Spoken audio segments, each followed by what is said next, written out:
রাদিয়াল্লাহু তাআলা আনহা তিনি খবর পেলেন উহুদের ময়দানে নবীজি শাহাদাত বরণ করেছে, নবীজি শহীদ হয়ে গেছে। এই কথা শোনার পরে নুসেবা পাগল হয়ে গেল। একটা সেকেন্ডের জন্য নুসেবা দাঁড়ায় না, উহুদের ময়দানের দিকে বন্ধু দ্রুত গতিতে দৌড়ায় দৌড়ায় দৌড়ায়। ও বন্ধু, কিছুক্ষণের মধ্যে একটা খবর আসলো, রে নুসেবা, যুদ্ধের ময়দানে তোমার ভাই তো শহীদ হয়ে গেছে।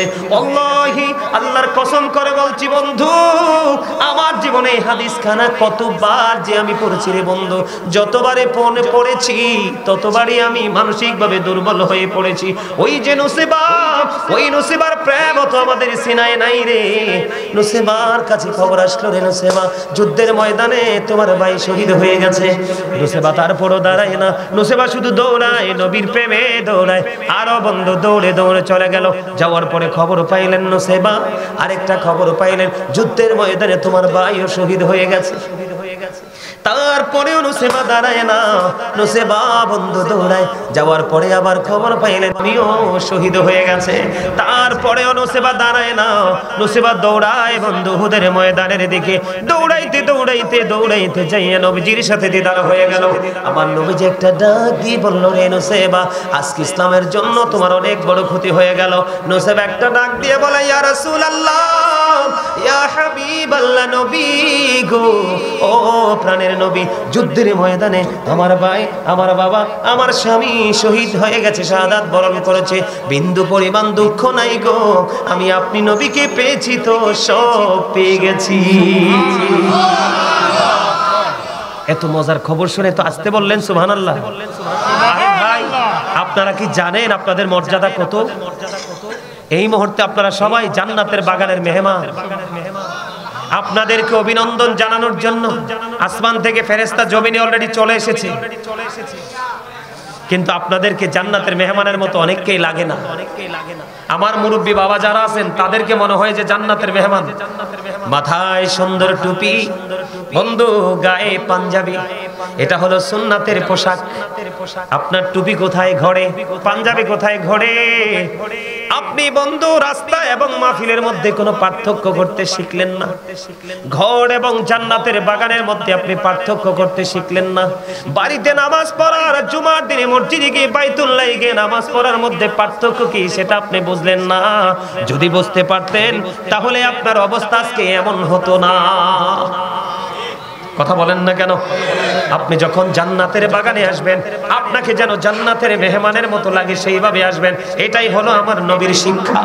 কারণ এই শিক্ষায় আমরা নাই, কারণ আমাদের নবীর প্রতি ওই পরিমাণ ভালোবাসা নাই। কথা কি বোঝেন আপনারা?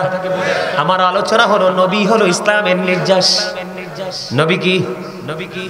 ইসলামের নির্যাস। আমার দিকে তাকান বন্ধু, নুসেবা কি বলেছে? একটা নারীর জীবনে সন্তান, ভাই এবং বাবা, স্বামী, এই চারটার মতো গুরুত্বপূর্ণ আর কিছু নাই। কথা বলেন আসেনি? কিন্তু তার ভাই শহীদ হয়ে গেল, তার বাবা শহীদ হয়ে গেল, তার স্বামী শাহাদাত বরণ করলো রে। একটা সেকেন্ডের জন্য জিজ্ঞেস করে নাই, হায় হুতাশ করে নাই, শুধু পাগল হয়ে গেল গো আমার নবীর প্রেমে। বন্ধুরে আমার, আমার নবীর প্রেম কত বড় দামি। একদিন একজন ব্যক্তি এসে প্রশ্ন করলো, ইয়া রাসূলুল্লাহ, ইয়া হাবিবাল্লাহ, নবী গো, ও প্রাণের নবী, কিয়ামত কখন হবে গো নবী? আমার নবী বললেন, তুমি কিয়ামতের জন্য কি প্রস্তুতি নিয়েছো? এবার ওই জন এক ব্যক্তি উত্তর দিলেন, ইয়া রাসূলুল্লাহ, আমি কিয়ামতের দিনের জন্য কোনো প্রস্তুতি নিতে পারিনি, তবে আল্লাহ এবং আল্লাহর হাবিবকে আমি ভালোবাসি। আমার নবী যে একটা সেকেন্ড দেরি করলো না। আমার নবী বললেন, তুমি যাকে ভালোবাসো তার সাথেই তুমি থাকবা। ভালোবাসার দাম আল্লাহর কাছে আছে না নাই? রাসূলের কাছে আছে না নাই? বন্ধুরে আমার, ইসলামের নির্যাস আমার রাসূল।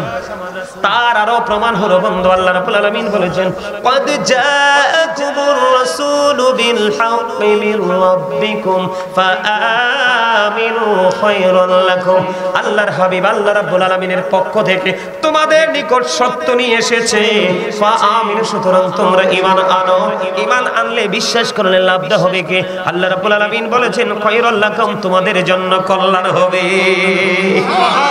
আর জোরে বলেন না সুবহানাল্লাহ। গভীরভাবে খেয়াল করবেন বন্ধু। আমি আজকে বন্ধু ফুলের নির্যাস কি মধু, কথা কয় না, ফুলের নির্যাস কি মধু, আর ইসলামের নির্যাস হলো আপনার আমার প্রাণের নবী রে। নবী থেকে দূরে গেলে তুমি আল্লাহ থেকে দূরে চলে গেলা বন্ধু। আল্লাহ রাব্বুল আলামিন আপনার আমার কাছে সত্য নিয়ে এসেছে। এই সত্যটা আনছে, এটাকে যদি তুমি বিশ্বাস করতে পারো, তোমার জন্য নিয়ামত বরাদ্দ করে দিয়েছি। এখানে আমি আপনাদেরকে বলি, আপনারা সারা জীবন শুনেছেন ওমা আরসালনাকা ইল্লা রাহমাতাল লিল আলামিন। আল্লাহ শুধু আল্লাহর হাবিবকে রহমত হিসেবে পাঠায়নি, আপনাকে আমার নবীকে একজন সতর্ককারী হিসাবেও পাঠাইছে। ওমা আরসালনাকা ইল্লা কাফাতাল লিন-নাসি বাশীরাও ওয়া নাযীরা। জোরে জোরে আল্লাহু আকবার। আল্লাহ রাব্বুল আলামিন দেখি বলতেছে, আল্লাহ রাব্বুল আলামিন আল্লাহর হাবিবকে মানব জাতির নিকটে করে নাজ শব্দ দ্বারা তিনি বুঝিয়েছে, মানব জাতির নিকট সুসংবাদদাতা এবং ভয় প্রদর্শক হিসাবেও পাঠাইছে। নবী যেটাকে রাইট বলেছে, তুমি এটাকে রাইট বলে কবুল করো, আর যদি তুমি এটাকে রাইট বলতে না পারো, তোমার ঠিকানা হলো বন্ধু হেল, জাহান্নাম। কোথায়? জাহান্নাম। তোমার ঠিকানা জাহান্নাম। এই জন্য বন্ধু বলেছে আমার নবী হলো ইসলামের নির্যাস। আল্লাহ রাব্বুল আলামিন বলতেছে Allah is all in all, follow his law and light for eternal success. Allah is all in all, follow his law and light for eternal success. Allah রাব্বুল আলামিন বলতেছে আমি তোমাদের জন্য দুটো অপশন দিয়েছি, একবার ইনশিওর করে দিয়েছি, যেটাতে বিন্দু পরিমাণ কোনো সন্দেহ নেই। একটা হলো ল, যেটা হলো আইন, আর একটা হলো লাইট। লাইট এবং ল দুটো ইংলিশ শব্দ। ল হলো আইন আর লাইট হলো নূর, আলো। আপনার আমার নবী হলো কি? আলো। সুবহানাল্লাহ, চমৎকার বলেছেন, আলহামদুলিল্লাহ বলেন। এটাকে বিশ্বাস করেন? আমার নবী যে নূর, আমার নবী যে লাইট, আমার নবী যে আলো, এটা আপনি আমি কনফিডেন্সলি বিশ্বাস করি। আলহামদুলিল্লাহ বলেন। আলহামদুলিল্লাহ। কারণ নবী আসা মাত্রই অন্ধকার দূর হয়ে গেছে, তার মানে সব দিকে কিন্তু অন্ধকার। এখানে আলো আছে বলে কিন্তু এখানে অন্ধকার। তা আমার নবী যখন এসেছে তখন গোটা পৃথিবী থেকে অন্ধকার দূর হয়ে গেছে, এটাই তো নূর। এই নূরটাও তো অনেকে বিশ্বাস করে না। যেতে বিশ্বাস করে না, হ্যাঁ ইমান আসেনি, এই ইমান আসেনি, বিবেক আসেনি। তো তুমি যদি বিবেকহীন হও তাতে আমার কিছু যায় আসে না, আমি শুধু তোমাকে বলতে পারবো, মারতে পারবো না। কথা বুঝে আসছে আমার বন্ধুরে আমার? এই জায়গায় আপনাকে আমাকে নিয়ে আসলাম এই কারণে, আল্লাহ রাব্বুল আলামিন বলেছে আমি তোমাদের জন্য দিয়েছি আইন এবং আলো, দুটোই দিয়েছি আমি। একটা হলো কোরআন, আর একটা হলো আপনার আমার প্রাণের নবী। আমি আমার হাবিবকে নবী, আলোকিত নূরুন আলা নূর নবী, ওনাকে নূর বলে পাঠিয়েছি। আর ওই নূরের কাছে আমি আরেকটা নূর হস্তান্তর করেছি, যেটাকে ইংলিশে বলা হয় দা হোলি কোরআন। লোহে মাহফুজের কোরআন, পবিত্র কালামে হাকিম। আল্লাহ বলে দিয়েছেন ওই আলোর কাছে ওই আলোটা আমি ট্রান্সফার করেছি। আসমানকে চেয়েছি দিতে, আসমান নেয়নি, কারণ লোড সহ্য করতে পারবে না। জমিনকে চেয়েছে, জমিন নিতে চাইনি, কারণ লোড সহ্য করতে পারবে না। আপনার আমার প্রাণের নবীর কাছে পাঠিয়ে দিল। আজকে দেখেন আমাদের 8 বছর 10 বছরের বাচ্চাদের ওই ছোট্ট সিনার মধ্যে 30 পারা 6666 আয়াতের কোরআন তার সিনার মধ্যে আমার মালিক ঢুকাই দেয়। সুবহানাল্লাহ, আর জোরে বলেন না সুবহানাল্লাহ। খবরটা অত্যন্ত সুইট কিনা, মজা কিনা? মজা কিনা বলেন? তাহলে আপনার আমার জীবনকে রঙে রঙিন করতে হলে, নূরের আলোয় আলোকিত করতে হলে, আপনার আবার সবার প্রত্যাশাই হলো আল্লাহ। কিন্তু আল্লাহ পর্যন্ত যেতে হলে তো গাড়ি লাগবে। কি লাগবে? সেই প্রেমের গাড়ি হলো আমার প্রাণের নবী। আর ওই নবীর কাছে যাওয়ার জন্য যুগে যুগে পৃথিবীতে আছে লোকাল গাড়ি, ওই লোকাল গাড়িগুলো হলাম আমরা। ওমা ওমা, কথা বুঝেন নাই? মানে আপনারা সাধারণ ভাষায় যেন বুঝেন, এই জন্য বললাম। কথা কন না কেন? বুঝেন নাই? আপনার এই কলচমা থেকে গাড়িতে উঠলে আপনি যাইতে পারবেন কিসের দরজা? এটা মালেদের দরজা, ঠিক কিনা বলে? মালেদের দরজা থেকে আপনি যেতে পারবেন খলিফার দরজায়। এবং আপনি ঢাকা যাবেন, আপনি যদি বন্ধু হাজীগঞ্জে যান ডাইরেক্ট গাড়ি পাবেন। কথা কয় না। আপনার গ্রামের ছোট্ট হুজুর মসজিদের ইমাম সাহেবের মাধ্যমে বাংলাদেশের সুপারস্টার বড় হিসাবে হুজুরের একটা যোগাযোগ আছে না নাই? ওনার কাছে যখন মিস কল দিবেন উনি মিস কল দিবে বড় হুজুরের কাছে। কথা কন না কেন? ওই গাড়িতে উঠলে উনি নিয়ে যাবে আপনাকে মদিনাওয়ালার কাছে। আর আপনি যদি মদিনাওয়ালার কাছে যেতে পারেন তাহলে আপনার আল্লাহ রাব্বুল আলামিন আপনার মালিক, যাকে বলা হয় there is no god but Allah, সে আল্লাহ ব্যতীত কোনো উপাস্য নেই, যাকে বলা হয় লা ইলাহা ইল্লাল্লাহ, তার পরের অংশ হলো মুহাম্মাদুর রাসূলুল্লাহ সাল্লাল্লাহু আলাইহি ওয়াসাল্লাম ইজ দ্য মেসেঞ্জার অফ আল্লাহ। আমি যদি আপনাকে ছোট্ট একটা এক্সাম্পল দিই, বলে হুজুর আমি সাধারণ ভাষায় যেন বোঝেন, এখান থেকে অটোতে উঠলে পাবেন সিএনজি, সিএনজি মালেদের দরজা থেকে সিএনজিতে উঠলে আপনি বন্ধু যাবেন হাজীগঞ্জ, ওখানে গেলে যাবেন আপনি বন্ধু মাইক্রো চান, এক্স নোহা চান, যাই চান ডাইরেক্ট গাড়ি চান, সব পেয়ে যাবেন। ঠিক না বেঠে? এই জন্য আমি আপনাদেরকে বলে দেই, ও বন্ধু, আপনার আমার নবীকে পাইতে হলে আপনাকে আমাকে একটা কাজ করতে হবে। আমি আল্লাহ পর্যন্ত যেতে হলে, এক্সাম্পল, আমার নবীজির সামনে যখন মেরাজের রাতে যখন বন্ধু বোরাক নিয়ে আসা হলো, আমার নবী বোরাক দেখে বন্ধু কান্দে। সুবহানাল্লাহ বলেন না? আমার নবী বোরাক দেখে কান্দে, আমার নবীজির চক্ষু মোবারক দিয়ে পানি মোবারক বেয়ে বেয়ে পড়ছে। জিবরাইল প্রশ্ন করলেন, ও ইয়া রাসূলুল্লাহ, হাবিব আল্লাহ নবী, বন্ধু যখন বন্ধুর বাড়ি যায় কাঁদে না, প্রাণটা করে হাসে গো নবী। ও নবী, আল্লাহ রাব্বুল আলামিন আপনাকে নিজেই দাওয়াত দিয়েছে। কোরআন শরীফের 15 পারা সূরা বনী ইসরাইলের 1 নাম্বার আয়াতে আল্লাহ বলে দিয়েছেন, আল্লাহ নিজে দাওয়াত দিয়েছে, আপনি আজকে আল্লাহ রাব্বুল আলামিন ওনার সাথে দিদার করতে যাবেন। এই খুশির দিনে কাদার কথা না। এবার আমার নবী একটা ডাক দিয়ে বললেন, জিবরাইল রে, আমার আল্লাহ তো আজকে আমার জন্য বোরাক পাঠাই দিল। আমার গুনাহগার উম্মত গুলোর প্রত্যেকটার কবর থেকে হাসরের মাঠ হবে 50,000 বছরের রাস্তা। আমার এই গুনাহগার উম্মত গুলো কেমন করে হাসরের ময়দানে আসবে রে, সেদিন তারা কেমন করে এই জায়গায় আসবে, সেই চিন্তা করে আমি কেঁদে দিলাম। আল্লাহ রাব্বুল আলামিন সঙ্গে সঙ্গে জানাই দিলেন জিবরাইলকে, ও জিবরাইল, আমার হাবিবুল্লাহ, যাকে ভালোবেসে আমি নাম দিয়েছি হাবিবুল্লাহ, আল্লাহর প্রিয় হাবিব, আল্লাহর প্রিয় বন্ধু। আল্লাহ বলে, হাবিবকে জানাইয়া দাও জিবরাইল, আমি কথা দিলাম আমার পাগল, আমার হাবিবের পাগল যারা আমার হাবিবের মহব্বতের মাধ্যমে আমি আল্লাহর দিদার চেয়েছে, আমি আল্লাহ কথা দিলাম ওই হাসরের ময়দানে আসার জন্য আমার হাবিবের প্রিয় প্রেমিকদের জন্য বাহন বরাদ্দ দিব। তাহলে নির্যাস খুঁজে পাইছেননি? আরে জোরে বলেন, এই স্টেশন খুঁজে পাইছেননি? স্টেশনে আপনাকে কি যাইতে হবে, টিকিট নিতে হবে, এরপরে আপনি কি গেট পাস দিয়ে দিবে? আমার নবী গেট পাস দিবে। বলে কেমনে দিবে বন্ধু? হাদিস শরীফের মধ্যে এসেছে, আমার নবী কাল হাসরের দিন সুপারিশ করবে। এখনকার যুগে নব্য কিছু মৌলবী বের হয়েছে, পড়ালেখা নাই, চটি চটি বই পড়ে বন্ধু স্টেজে চলে আসে, নবীর মান মর্যাদা বোঝে না। আছে না নাই? হাদিস শরীফের মধ্যে এসেছে, আমার নবী জান্নাতের গেটে কোরআনারা দিবে, জান্নাতের পাহারাদার রিদওয়ান প্রশ্ন করবে, আপনি কে গো? আমার নবীকে চিনি কি চিনি না? তখন ওই উত্তর দিবে, আল্লাহর প্রিয় হাবিবুল্লাহ। তখন ওই রিদওয়ান ফেরেশতা জান্নাতের গেটটা ওপেন করে দিবে, আমার নবী জান্নাতে কদম মোবারক বাড়াই দিবে। হাদিস শরীফের মধ্যে এসেছে, বিশাল একটা দল আমার নবীর সঙ্গে জান্নাতে প্রবেশ করবে। এই দলটা হলো পৃথিবীর গরিব গরিব উম্মতেরা। দেখবেন মসজিদে আগে আসে গরিবরা, মাহফিলে আগে আসে গরিবরা। কোন মানুষ টাকা নাই পয়সা নাই, মানুষের দুঃখ শুনলে আগে দৌড়ে যায় গরিবেরা। যুগে যুগে যত নবী রাসূল পৃথিবীর বুকে কদম মোবারক বাড়িয়ে দিয়েছে বন্ধু, প্রত্যেকটা নবী রাসূলের প্রতি ঈমানও এনেছে সবার আগে গরিবরা। আর জোরে বলেন না সুবহানাল্লাহ, আর একটু মহব্বতে পড়ুন সুবহানাল্লাহ। তাহলে আপনি সেই নবীকে ভালোবাসবেন কি বাসবেন না? সেই নবীকে মহব্বত করবেন কি করবেন না?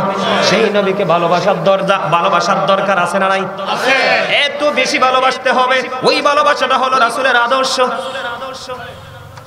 মুখে মুখে নবীর ভালোবাসার গল্প বলা যাবে না, সেটা হলো নবীর আদর্শকে অন্তরে লালন করতে হবে, বাস্তবায়ন করতে হবে। সেটার নাম হলো সত্যিকারের প্রেম। আমি বন্ধু আপনাদেরকে বলি, আপনার আমার নবী সম্পর্কে আমার প্রাণ মুর্শিদ ডক্টর আহমদ পেয়ারা বাগদাদি পীর সাহেব কেবলা তিনি অত্যন্ত চমৎকার ভাবে বলেছেন, of all the great religious personalities of all prophet Muhammad রাসূলুল্লাহ সাল্লাল্লাহু আলাইহি ওয়াসাল্লাম ওয়াজ দ্য মোস্ট সাকসেসফুল। সুবহানাল্লাহ। পৃথিবীর বুকে যতগুলো নবী রাসূল এসেছে প্রত্যেকটা নবী রাসূলের মধ্যে আপনার আমার প্রাণের নবী হলো শ্রেষ্ঠ সফল। রাজনীতি থেকে ইমামতি, ইমামতি থেকে রাজনীতি, প্রত্যেকটা জায়গায় আপনার আমার প্রাণের নবী সফল। আমি আপনাদেরকে যদি বলি আমেরিকার গবেষক মাইকেল এইচ হার্ট তিনি আপনার আমার প্রাণের নবী নিয়ে বক্তব্য দিয়েছে। আমার নবী সম্পর্কে তিনি তথ্য দিয়েছেন the 100 A ranking of the most influential person in the history. তিনি বলেছেন the 100 A ranking of the most influential person in the history. তিনি বলে দিয়েছেন 100 জন প্রভাবশালীর তালিকা তিনি করেছেন। 100 জন প্রভাবশালীর মধ্যে তিনি ইনফ্লুয়েন্সার দ্বারা সবচেয়ে বেশি প্রভাবশালী হিসাবে আপনার আমার প্রাণের নবীকে আখ্যায়িত করেছে। সুবহানাল্লাহ বলেন না? এই কারণে শ্রেষ্ঠ অবদ্ধ পবিত্র কালামে হাকিম 29 পারা আল্লাহ বলেছেন ওয়া ইন্নাকা লাআলা খুলুকিন আযীম। আপনার আমার নবী উত্তম চরিত্র, সুন্দর চরিত্র, গুড ক্যারেক্টার সম্পন্ন। সুবহানাল্লাহ কয় না কেন? আর জোরে বলেন সুবহানাল্লাহ। যার চরিত্র সুন্দর তার চাইতে সুন্দর আর কোনো মানুষ হতে পারে না। যার চরিত্র ভালো তার চাইতে ভালো মানুষ আর কেউ হতে পারে না। কাল হাসুরের দিন মিজানের পাল্লাটাকে সবচেয়ে বেশি ভারী যেই কাজটা যেই জিনিসটা করবে এটা হলো একটা মানুষের ক্যারেক্টার মানে চরিত্র। সবচেয়ে উত্তম চরিত্রের মালিক কে? আপনার আমার প্রাণের নবী। কিন্তু আমরা কি চরিত্রবান হতে পারছি? কথায় কথায় মিশা, পাল্লি দিয়ে খোসা, কথা কয় না, দেয় না? আম একটা পচা, 5টার লগে একটা ঢুকাই দিছে, কিন্তু এই দামরা বলদ জানে না 5টা যদি সে সঠিকভাবে দিত যে ভাই 5টা আম ভালো আছে 5টার দাম সঠিক দাও, তুমি না বলে একটা ঢুকাই দিলা। এই একটা ঢুকাই দেওয়ার কারণে 5টার দামও তোমার নাপাক হয়ে গেছে। ওমা কথা কন না কিনলে আরো জোরে। আমি আপনাদেরকে বলি বন্ধু, আমার নবী ছিলেন শ্রেষ্ঠ সত্যবাদী। আমরা কি সত্য বলি? আমরা 100% মিথ্যাবাদী, মিথ্যা কথা বলতে বেশি পছন্দ করি। আর এই যুগে মিথ্যাবাদীকে মানুষ বেশি ভালোবাসে। এটা হলো কিয়ামতের আলামত। সত্য মানুষের, সত্যবাদীর ইজ্জত কমে যাবে, মিথ্যাবাদীর মর্যাদা বাড়বে। সাজিয়ে গুছিয়ে যিনি কথা বলতে পারবে তার মর্যাদা বেড়ে যাবে। সেই ক্ষেত্রে বন্ধু তুমি যদি নবীর উম্মত দাবি করো, ইংলিশম্যানদের একটা বক্তব্য তোমাকে ফলো করতে হবে। হযরত মুহাম্মদ সাল্লাল্লাহু আলাইহি সাল্লাম was born in Arab country. His father's name was Abdullah, his mother's name was Amina. His father said died before he was born. He was very truthful. জোরে জোরে বলেন আল্লাহু আকবার। এখানে বলা হয়েছে হি ওয়াজ ভেরি ট্রুথফুল, এটা ফার্স্ট টেন্স। আপনার আমার প্রাণের নবী ছিলেন শ্রেষ্ঠ সত্যবাদী। তাহলে সব দিক মিলাইয়া আপনার আমার প্রাণের নবী শ্রেষ্ঠ। এখন আপনি আমি কি শ্রেষ্ঠ হতে পারছি? না। কথা কন না কেন? পারি নাই। তার কারণ হলো কি? এই না পারার কারণ হলো পৃথিবীর লোভ, দুনিয়ার লোভ, দুনিয়ার চাওয়া, দুনিয়ার আকাঙ্ক্ষা। সূরা আলে ইমরানের 185 নম্বর আয়াতের শেষ অংশে আবার আল্লাহ বলে দিয়েছেন আমাল হায়াতুদ দুনিয়া ইল্লা মাতাউল গুরুর। এই দুনিয়ার জীবন, এই পৃথিবীর জীবন, এই পৃথিবীর হায়াত একটা ধোঁকা ছাড়া কিছুই নয়। যেই ব্যক্তিটা পৃথিবীর কাজের ফাঁকে ফাঁকে আল্লাহ রাসূলের গোলামিতে চলে আসে, ওর চেয়ে বুদ্ধিমান আর কেউ হতে পারে না। আমাদের মধ্যে সমস্যাটা আছে না নাই? এতগুলো কথা বললেই আপনারা খুশি হয়েছেন নাকি বেজার হয়েছেন? নবীকে বোঝানোর জন্য বলেছি বন্ধু, নবীর শান বোঝানোর জন্য বলেছি, নবীর মর্যাদা বোঝানোর জন্য বন্ধু বলেছি, আমার নবী যে নির্যাস ইসলামের সেটা বোঝানোর জন্য বলেছি। আমার নবীর কথা যদি সত্য হয়, ওই হাদিস শরীফ সত্য না মিথ্যা? সত্য। মনে প্রাণে বিশ্বাস করেন? আমি হাদিস পড়ছি, আমি, আপনারা কিন্তু পড়েন নাই, জীবনে দেখেনও নাই, আপনারা কি মনে মানে এটাকে বিশ্বাস করেন? এটার নামই হলো ঈমান। এটাই হলো ঈমানি জজবা। জোরে জোরে বলেন না সুবহানাল্লাহ। নবীকে ভালোবাসতে হলে আপনাকে কন্ডিশনে আসতে হবে। আল্লাহর হাবিব বলেছেন আদিবু আওলাদাকুম আলা তালাতি হিসানিন হুব্বি নাবিকুম ওয়া হুব্বি আহলি বাইতিহি ওয়া আলা কিরাতিল কুরআন। আপনার আমার প্রাণের নবী তিনি বলেছেন তোমরা তোমাদের সন্তানদেরকে 3টি বিষয় শিক্ষা দাও। একটা হলো নবীর প্রেম, হুব্বি নাবিকুম টিচ, বলবো teach the love of the profit, নবীর ভালোবাসা, নবীর প্রেম সম্পর্কে ছোট্ট করে বলে দিয়েছি। যা বোঝার বুঝে নিয়েছেন, এমনি তো আপনারা বোঝেন, যদি না বুঝতেন আগে আগে আসতেন না। 2 নাম্বার হলো হুব্বি আহলি বাইতিহি, টিচ ফ্যামিলি লাভ। প্রাণের নবীজির, ও বন্ধু প্রাণের নবীজির আহলে বাইতের ভালোবাসা। নবীর পরিবারের ভালোবাসা, আপনি নবীর পরিবারকে ভালোবাসতে হবে যদি আপনি ঈমানদার হন, যদি আপনি আল্লাহ চান। কারণ আল্লাহ রাব্বুল আলামিন নবীর আহলে বাইতের উপর সন্তুষ্ট। মা খাতুনে জান্নাত ফাতেমা, আমি যদি আপনাকে একটা এক্সাম্পল দেই, আপনার আমার এলাকায় বন্ধুর কাজের লোক আছে না নাই? তার এত ঘৃণ্য ভাষায় ডাকে বুয়া, বাবারও বুয়া, মারও বুয়া, দাদারও বুয়া, দাদুর বুয়া, ছোট্ট বাচ্চারও বুয়া। এত অবহেলা কি একটা মানুষ নিতে পারে? কেন বললাম দেখেন, আহলে বাইতকে ভালোবাসতে হবে। যদি আহলে বাইতকে